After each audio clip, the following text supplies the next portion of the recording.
এবারের নিবেদন বিভূতিভূষণ বন্দ্যোপাধ্যায়ের গল্প অশরীরী। পরিচালনায় সৌভিক সাহা। শুরু হচ্ছে অশরীরী। দেখুন, আপনাকে একটা কথা বলি। কি বলুন তো? আপনার এখন এখানে আসা খুব ভুল হয়েছে। কেন? আপনি এই দেশের ব্যাপারে জানেন না কিছু? না, কি ব্যাপার একটু পরিষ্কার করে বলবেন?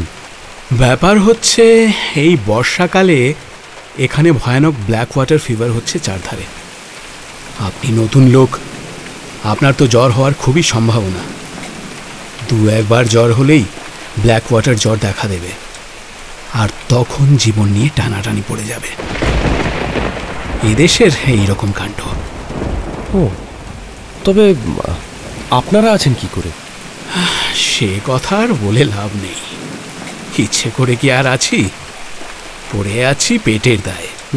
চাকরি ছেড়ে দিলে এ বয়সে যাব কোথায়, আর খাবই বাকি। আমার দুটি মেয়ে পরপর মারা গেছে ব্ল্যাক ওয়াটার ফিভারে, তবুও বদলি পেলাম না। কি করি বলুন শরৎবাবু? তাহলে তো একটু সাবধানে থাকবেন। বাইরে গেলে জল না ফুটিয়ে খাবেন না, মনে রাখবেন কিন্তু কথাটা। আচ্ছা, এই ব্ল্যাক ওয়াটার ফিভার হলে কি মানুষ মারা যায়? ভালো চিকিৎসা না হলে বাঁচার সম্ভাবনা খুব কম। আপনাকে বললাম না যে আমার দুটি মেয়ে মারা গেছে পরপর। বিশেষ করে এই বর্ষাকালে যারা নতুন আসেন তাদের ধরলে বাঁচানো খুব কঠিন। আমি এরকম দুটো কেস দেখেছি, দুটোই মারা গেল।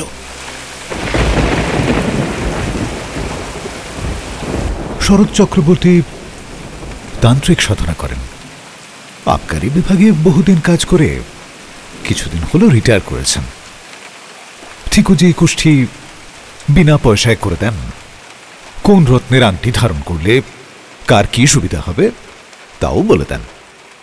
অতি সজ্জন লোক, সকলে তাকে শ্রদ্ধা করে। অনেকে তো ওর সামনে তামাক পর্যন্ত খায় না। সেদিন আমাদের লিচুতলার আড্ডায় এসেই তিনি বললেন, এই যে কি হচ্ছে আজ, যা বৃষ্টি নেমেছে এদিকে? আরে চক্রবর্তী মশাই, বলো। আসুন আসুন চক্রবর্তী মশাই, আমাদের ভূতের গল্প হচ্ছে বাদলার দিনে, তবে তেমন জমছে না। আপনার তো অনেক স্টক। আমি একটা গল্প বলতে পারি, তবে সেটা ঠিক ভূতের গল্প নয়। এখন সে গল্পটা কিসের তা জানি না, আপনারা শুনে বিচার করুন। শরৎবাবুর মুখের সেই গল্প শুনে আমরা সবাই অবাক হয়ে গেলাম। স্বর্গ মর্ত যেন এক সূত্রে গাঁথা হয়ে গেল। বাইরে ঘন বর্ষার মেঘের গর্জন, আর বৃষ্টির আবরণ ভেদ করে তার জলদ গম্ভীর কণ্ঠ আমাদের বুকে কাঁপন ধরিয়ে দিল। অনেক দিন আগের কথা। সেবার আমার চাকরিতে আমাকে হঠাৎ ডুয়ার্স অঞ্চলে বদলি করে দেওয়া হলো। আমার বাড়ির সবাই তখন ঢাকায়, তাদের ওখানে রেখে জলপাইগুড়ি চলে গেলাম। একে নতুন জায়গা, সেখানে নিজে না দেখে শুনে সবাইকে নিয়ে যায় কি করে? এই জায়গাটা জলপাইগুড়ি থেকে অনেক দূর, ছোট লাইনে যেতে হয়। পথে চা বাগান পড়ে, বন জঙ্গলে ভরা এলাকা। দূরে সবুজ বনরেখার পটভূমিতে হিমালয়ের উত্তুঙ্গ চূড়া চোখে পড়ে। বড় নির্জন জায়গা। তা আমি গিয়ে সিনিয়র সাব ইন্সপেক্টরের বাসায় উঠলাম। সে ভদ্রলোকের নাম রেবতী মোহন মুখুজ্জে। লম্বা ফর্সা দোহারা চেহারা। আমায় খুব যত্ন করলেন। দিন কয়েকের মধ্যেই বাসা ঠিক করে দেওয়ার ভরসাও দিলেন। 3 দিনের দিন সকালে তিনি আমায় ওই ব্ল্যাক ওয়াটার ফিভারের কথা বললেন। মানে ওই যে ফিভারে মানুষ মারা যায়? হ্যাঁ, রেবতী বাবু তো সে কথাই বললেন। শুনে মনে বড় ভয় হলো, বুঝলে। কিন্তু যা থাকে কপালে ভেবে কাজ আরম্ভ করে দিলাম। 10-12 মাইল দূরে দূরে মদের দোকান। সে মদের দোকান তদারক করতে যেতে হতো। কাজকর্ম আমার ভালোই লাগছিল। বর্ষার সবুজ অভিযান শুরু হয়েছে বনে বনে। আহা, কত রকমের ফুল ফোটে, কত ধরনের পাখির ডাক শোনা যায়। একদিন ওই দূরে হিমালয়ের তুষারাবৃত কি একটা শৃঙ্গ দেখা গেল। সকালের সূর্যের আলো পড়ে মিছরির পাহাড়ের মতো ঝকঝক করছে। এর মধ্যে রেবতীবাবুর চেষ্টায় ভালো একটা বাসা পাওয়া গেল। দেখুন শরৎবাবু, এই বাড়ি। উঁচু কাঠের খুঁটির ওপর কাঠের তক্তা বসিয়ে তার ওপর বাংলো। দেখুন পছন্দ হয় কিনা। বাহ, এ তো খাসা। কাঠের মেঝে, একেবারে শুকনো খটখটে। হ্যাঁ, এই অঞ্চলে ঠান্ডা থেকে বাঁচতে ওটাই দস্তুর। ঘর তো বেশ বড়ই, বেশ আলো হাওয়া আসে। পছন্দ হয়েছে তাহলে? সে আর বলতে। অনেক অনেক ধন্যবাদ রেবতীবাবু। নতুন বাড়িতে থাকতে থাকতে মনের ভয়টা আস্তে আস্তে কেটে যেতে লাগলো। এক সময় মনে হলো আসার সঙ্গে সঙ্গে আমাকে ওভাবে ভয় দেখানোটা রেবতীবাবুর উচিত হয়নি। কেন করলেন ওটা রেবতীবাবু? অন্য কোনো মতলব ছিল নাকি কে জানে। আমার এক ব্রাহ্মণ আরদালি জুটল, নাম দিগম্বর পাঁড়ে। লোকটা অনেকদিন সেখানে আছে। রান্নার হাত বড় ভালো। হাট বাজার রান্না বান্না সবই সে করত। মাস 2 পরে সেবার ওই বামনাপাড়া নর্থ বলে একটা জায়গায় আবগারি তদারকে গেলাম। সেটা একটা চা বাগানের পাশে ছোট্ট বাজার এলাকা। পাহাড়ি একটা ছোট নদী পেরিয়ে আমার গরুর গাড়ি বাজারে গিয়ে থামল। বেলা তখন 10টা। 2টি মারোয়ারি মহাজনের গদি আছে সেখানে। দেবেন সামন্ত বলে মেদিনীপুরের একজন ব্যবসায়ীর কাঠের কারবার আছে। মদের দোকান ওই দেবেন সামন্তর ভাই শশী সামন্তর। ওখানে বসে থাকতে থাকতেই বুঝলে আমার শরীরটা কেমন খারাপ হলো, মাথা ধরল। দেবেন সামন্তকে বলতে সে কি একটা হোমিওপ্যাথি ওষুধ দিলে। এতেই সেরে যাবে স্যার, কোনো ভয় নেই। এই আপনাদের এখানে ব্ল্যাক ওয়াটার হয়? হ্যাঁ, খুব হয়। বলছি, মানুষ মরে? তা স্যার, মন্দ মরে না। আপনারা ভয় পান না? আমরা তো এখানে অনেক দিন আছি, তবে নতুন যারা আসেন তাদের ভয়টা একটু বেশি। সবাই দেখছি একই কথা বলে। হিসাব চেক করতে করতে আর যেন বসতে পারলাম না। তাড়াতাড়ি কাজ সেরে গাড়িতে উঠে পড়লাম। বড় জল তেষ্টা পেয়েছিল। চা বাগানের একটা টিনের শেড থেকে নেপালি দারোয়ানের কাছ থেকে জল চেয়ে খেলাম। বাসায় যখন পৌঁছলাম তখন বেলা পড়ে এসেছে। আমার তখন খুব জ্বর, পথেই কাঁপুনি দিয়ে জ্বর এসেছে। খবর পেয়ে রেবতীবাবু ছুটে এলেন। ডাক্তার ডাকা হলো। তিনি এসে ইঞ্জেকশন দিলেন, ওষুধও লিখে দিলেন। 3 দিনের মধ্যে জ্বর ছেড়ে গেল। তারপর দিন 15 বেশ আছি। গ্রামের লোকেরা বললে ও ঠান্ডা লেগে হঠাৎ অমনটা হয়েছিল, ও কিছু না। আমিও নিজেকে সেইভাবেই বোঝালুম। আবার বেশ কাজকর্ম করি, শরীরে কোনো গ্লানি নেই। একদিন এই পুলিশ থানায় বসে থানার দারোগার সঙ্গে গল্প করছি। সেই সময় আবার হঠাৎ জ্বর এলো। দারোগা বাবু তাড়াতাড়ি লোক দিয়ে আমার বাড়ি পাঠিয়ে দিলেন। বাড়ি এসে আমার আরদালি ওই দিগম্বর পাড়ে, তাকে বললাম, জল দাও, তাড়াতাড়ি জল দাও। এই যে বাবু। আর পাচ্ছি না।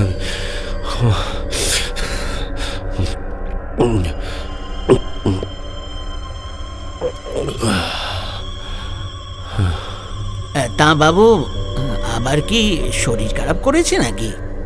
আমার উত্তর দেওয়ার ক্ষমতা ছিল না। কোনো রকমের জল খেয়ে শুয়ে পড়লাম। 3 দিন ভীষণ জ্বরের ঘোরের মধ্যে কাটলো। রেবতীবাবু আর থানার দারোগা বাবু তারা দুবেলাই আসতেন। কিভাবে আমার সাবু বার্লি তৈরি করতে হবে আমার আরদালিকে শিখিয়ে দিয়ে যেতেন। 3 দিন পরে জ্বর কমে গেল। আস্তে আস্তে আবার সেরে উঠলাম। আবার আগের মতো কাজকর্ম শুরু করে দিলাম। ওই দিন 15 পরে চা বাগানের একটা আবগারি কেস দেখতে গেছি। আবার হঠাৎ জ্বর এলো।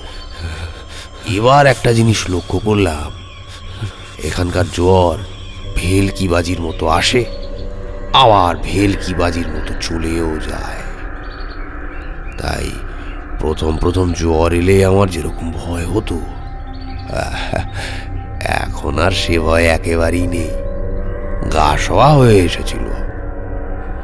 আরদালিকে ডেকে বলে দিলাম আগের মতো পথ্য তৈরি করে আমাকে যেন খাওয়ায়। কিন্তু এইবার একটু অন্যরকম হলো। অত সহজে নিষ্কৃতি পেলাম না। 3-2 পরে উৎকট ব্ল্যাক ওয়াটার জ্বরের সব লক্ষণ আমার মধ্যে ফুটে বেরোলো।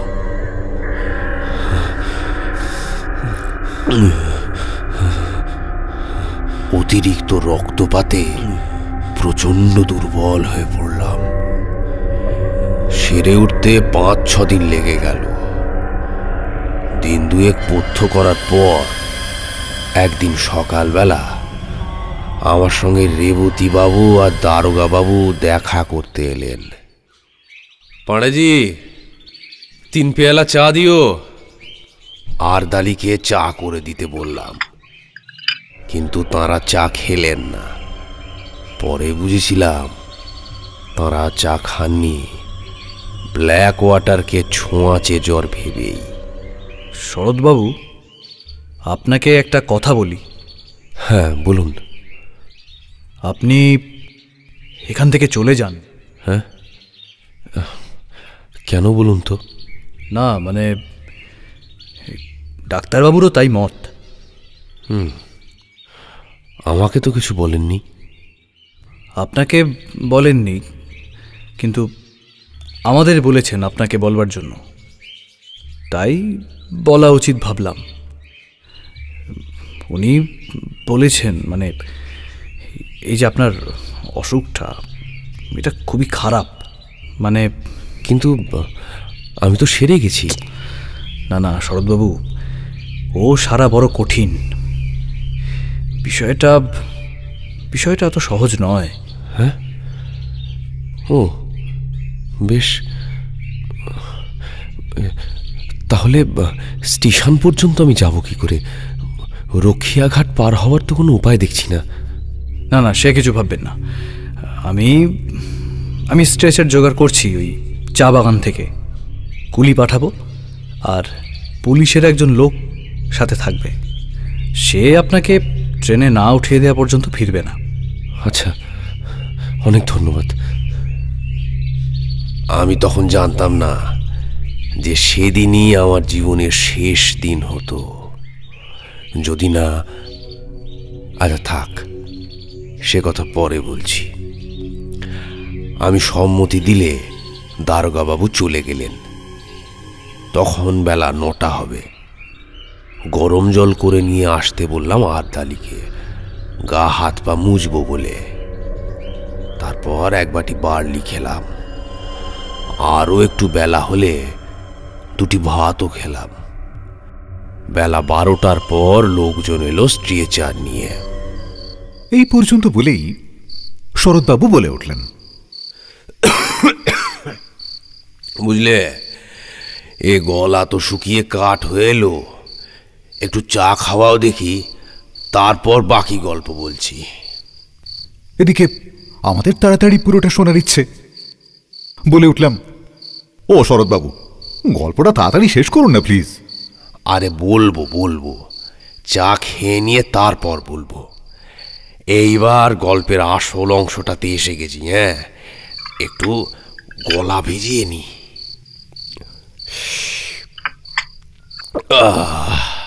গলাটা জুড়োলো। আচ্ছা শরৎবাবু, একটা কথা, আপনি বললেন ব্ল্যাক ওয়াটার জ্বর হলো, সেরে গিয়ে আপনি পথ্য করলেন, অথচ ডাক্তারবাবু কেন আপনার অসুখ খারাপ বললেন? অসুখ তো সেরে গিয়েছিল।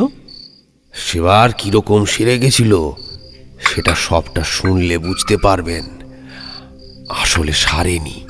তবে ডাক্তার পথ্য দিয়েছিল কেন? হ্যাঁ, সে আমি বলতে পারবো না, জিজ্ঞেসও করিনি অবশ্যই। তবে যেমন ঘটেছিল সেই রকম বলে যাচ্ছি। এটা একটা অদ্ভুত কথা বলছেন আপনি। কিরকম সে দেশের ডাক্তার বুঝলাম না মশাই। এই কথাটা আমিও কখনো ভেবে দেখিনি। তা যা বলছিলাম, বেলা 12টার পর স্ট্রেচার নিয়ে এলো চা বাগানের লোকজন। সেখানে রেবতী বাবু আর দারোগা বাবুও ছিলেন। আমি আর আরদালি জিনিসপত্র গোছাচ্ছি, এমন সময় আবার জ্বর এলো। একেবারে ভীষণ কাঁপুনি দিয়ে জ্বর। আমি মশাই আর বসতে পারলাম না। আরে জি, এই যে একটু একটু বিছানাটা খুলে দাও না বাবা, আর পাচ্ছি না। ঘরের মধ্যে গিয়ে তাড়াতাড়ি বাঁধা বিছানা আরদালিকে দিয়ে খুলিয়ে নিয়ে শুয়ে পড়লাম।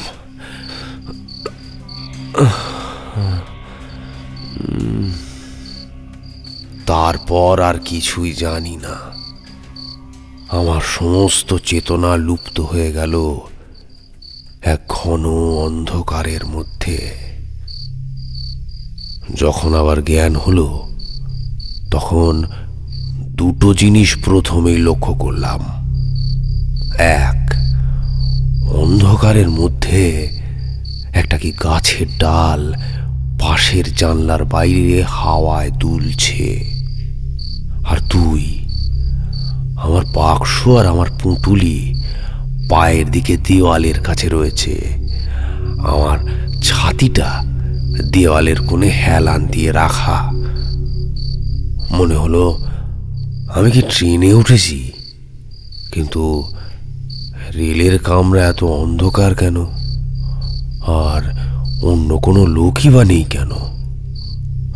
তারপর মনে পড়ল যে আমি স্ট্রেচারে আদৌ উঠিনি। জ্বর আসতে ঘরে এসে শুয়ে পড়েছিলাম। কিন্তু তাহলে আরদালি দিগম্বর কই? এই ঘরে আলো জ্বালেনি কেন? কোথায় আমি? জল তেষ্টা পেয়েছিল। আমি আরদালিকে ডাকতে গেলাম, বুঝলে গলার স্বর আটকে গেল। দুবার ডাকতে গেলাম, দুবারই তাই হলো।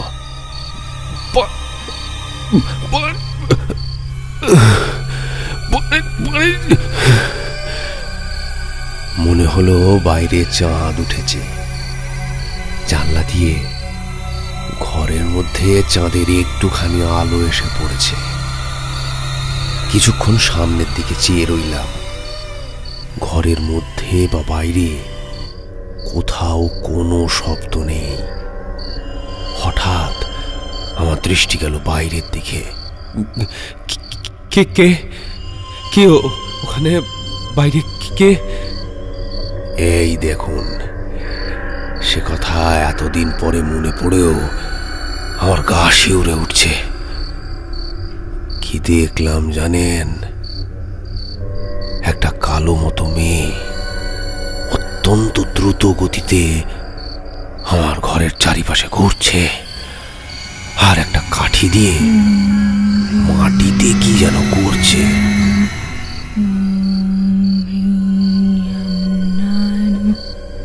দুবার আমার সামনের দরজার ফাঁক দিয়ে সে নিচু হয়ে ঘুরে গেল। তিনবারের বার মেয়েটি হঠাৎ মুখ উঁচু করে আমার দিকে হাত নেড়ে বললে, কোনো ভয় নেই, গণ্ডি দিচ্ছি। আজ রাত্রে কেউ গণ্ডির মধ্যে আসতে পারবে না। ঘুমো, তুই ঘুমো। অতি অল্পক্ষণের জন্যে মেয়েটিকে চোখের সামনে দেখলাম, তারপর সে ঘুরে গেল ওদিকে। তারপর আমার আর জ্ঞান রইল না, ঘুমিয়ে পড়লাম যেন।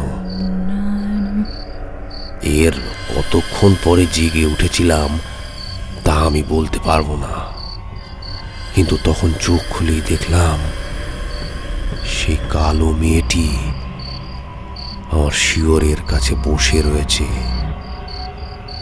তার বয়স 18 বছরের বেশি হবে বলে আমার মনে হলো না। আর একটা জিনিস লক্ষ্য করলাম, মেয়েটি যেন খুব ঘেমেছে, ওর মুখ ঘামে ভিজে গিয়েছে, যেন সারা শরীর দিয়ে যেন দরদর করে ঘাম ঝরছে।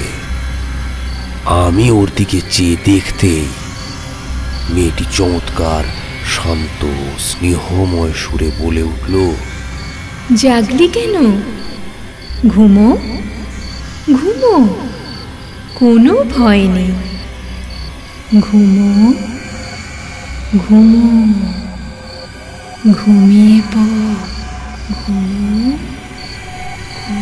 শেষবার যখন ও ঘুমো বলেছে, তখন ওর কথা শুনতে শুনতে আমি ঘুমিয়ে পড়লাম। ঘুমিয়ে পড়বার আগে সেই গাছের ডালটার দিকে নজর পড়ল জানলার বাইরে। তার গায়ে জ্যোৎস্না পড়েছে। পরদিন সকালে যখন জেগে উঠলাম, তখন আমার মনে হলো আমি যেন স্বাভাবিক সুস্থ অবস্থায় ঘুম থেকে জেগে উঠলাম। শরীরে কোনো গ্লানি নেই, কিন্তু বড় দুর্বল। বিছানা ছেড়ে উঠতে পারলাম না। ক্রমে ক্রমে একটু বেলা হলো, তখন দেখি ওই আরদালি দিগম্বর পাড়ে খুব সাবধানে পা টিপে ঘরের মধ্যে এসে উঁকি দিচ্ছে। পাড়েজি, তুমি এসেছো? আমি ডাকতেই সে যেন চমকে উঠল, কোনো উত্তর দিল না। আমি বললাম, পাড়েজি, তুমি একবার রেবতীবাবুকে একটু ডেকে নিয়ে এসো। সে যেন থতমত খেয়ে চলে গেল। কিছুক্ষণ পরে অনেক লোক এলো আমাকে দেখতে, তার মধ্যে রেবতীবাবুও ছিলেন। কেমন আছেন শরৎবাবু? ভালো, একটু খিদে পেয়েছে বুঝলেন, কিছু খাবো আমি। তখনই রেবতীবাবু বাইরে গিয়ে কাকে যেন কি বললেন। বেঁচে আছে? কি আশ্চর্য! আরে আশ্চর্য বলে আশ্চর্য, এমন তো ভাবতেই পারিনি মশাই। ডাক্তারবাবু তো বলেই দিয়েছিলেন যে রাতটা কাটবে না। আরে আমরা তো সবাই শ্মশানে যাওয়ার জন্যই তৈরি হয়ে এসেছিলাম। এ তো সকালেই ওই ওনার বাড়িতে টেলিগ্রাম করার জন্য একজন কনস্টেবল অবধি ঠিক করে রেখেছি। যাক, ঠাকুরের দয়ায় বেঁচে গিয়েছেন, এইটাই ভালো। হ্যাঁ, তা ঠিক। পাঁড়েজি, বাবুকে বার্লি দাও জলদি। বার্লি খেয়ে শরীরে বল পেলাম। ডাক্তার এসে পরীক্ষা করে বললেন জ্বর ছেড়ে গিয়েছে। এর দিন দুই পরে আমি সম্পূর্ণ সুস্থ হয়ে উঠলাম, পথ্য করলাম। তখন শুনলাম সেই ভীষণ রাত্রে আমি আর বাঁচব না মনে করে সবাই আমাকে একা ফেলে ছেড়ে চলে গিয়েছিল। এমনকি সকালে আমার সৎকারের জন্য কে কে যাবে, কোথায় কাঠ পাওয়া যাবে, এসব বন্দোবস্ত নাকি ঠিক হয়ে গিয়েছিল। অথচ সেই নির্বান্ধব পরিত্যক্ত অবস্থায় কে আমার মৃত্যুশয্যার পাশে সারা রাত বসেছিল? আমার ঘরের চারিধারে কে গণ্ডি এঁকে দিয়েছিল আমাকে বিপদের হাত থেকে রক্ষা করতে? কে জানে। সবাই পরিত্যাগ করলেও কে আমাকে সেই অসহায় অবস্থার মধ্যেও পাহারা দিয়েছিল? না, এসব প্রশ্নের কোনো জবাবই আমি দিতে পারবো না। এখন যদি আপনারা বলেন সবটাই জ্বরের ঘরে স্বপ্ন দেখেছি,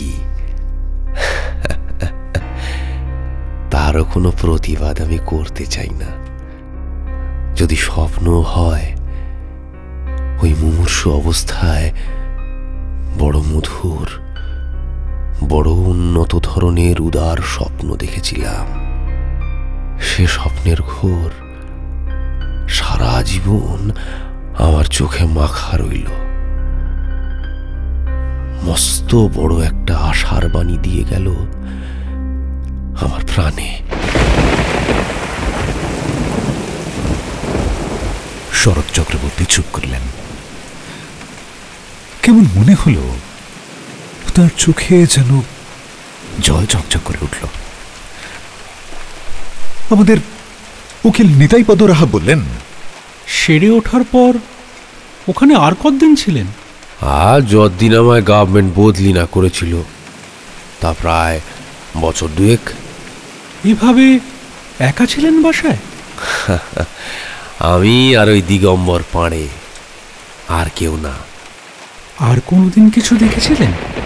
না। অসুখ হয়েছিল আর কোনোদিন? তাও না, বাকি দিন কটা ভালোই কেটেছিল। ঘন বর্ষার রাত, বাইরে বেশ অন্ধকার। উঠোনে শিউলি গাছটার ডালে পাতায় জোনাকি জ্বলছিল। আমরা সবাই অনেকক্ষণ চুপ করে রইলাম। নিতাই উকিল আর বেশি কথা বলেনি। বৃষ্টি এসে পড়বে বলে শরৎ চক্রবর্তীকে আমরা ছাতা দিয়ে বাড়ি পাঠিয়ে দিলাম।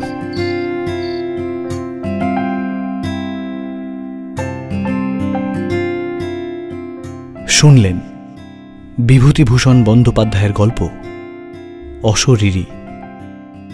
প্রযোজনা শান্তনু চ্যাটার্জি, শরৎবাবু অনুজয় চট্টোপাধ্যায়, মেয়ে অমৃতা রায়, আরদালি ইন্সপেক্টর রেবতীমোহন ও শ্যামাপদ মুক্তার জয়দীপ সেন, গ্রামের লোক ও সূত্রধার সবুজ বর্ধন, নিতাই উকিল সন্তু ধর, দেবেন সামন্ত, সুমিত পাল, শব্দগ্রহণ সুরজিৎ গাঙ্গুলি, আবহ ও শব্দ নিয়ন্ত্রণ গোপাল দাস, পোস্টার সৌরভ মিত্র, গল্পের অডিও রূপান্তর, গল্প পাঠে এবং পরিচালনায় সৌভিক সাহা। গল্পটি লেখকের কল্পনাপ্রসূত। বাস্তবের সঙ্গে কোনো মিল থেকে থাকলে তা একেবারেই অনিচ্ছাকৃত ও কাকতালীয়। অডিও পরিবেশনার সুবিধার্থে গল্পের ভাষাটিকে আমরা একটু সহজ করে নিয়েছি। কোথাও কোথাও সামান্য পরিবর্তন করা হয়েছে। এই অডিও পরিবেশনা শুধুমাত্র মনোরঞ্জনের জন্য। এর উদ্দেশ্য কোনোভাবেই কোনো জাতি, রাষ্ট্র, ব্যক্তি, জাত বা ধর্মকে আঘাত করা নয়। মদ্যপান, ধূমপান, মাদক সেবন স্বাস্থ্যের পক্ষে ক্ষতিকর। গল্পে অলৌকিকের উল্লেখ থাকলেও কোনো রকম কুসংস্কার বা অন্ধবিশ্বাসকে গুরুত্ব দেওয়া আমাদের উদ্দেশ্য নয়। এমন আরও অনেক গল্প রয়েছে আমাদের কাছে। সঙ্গে থাকুন, শুনতে থাকুন।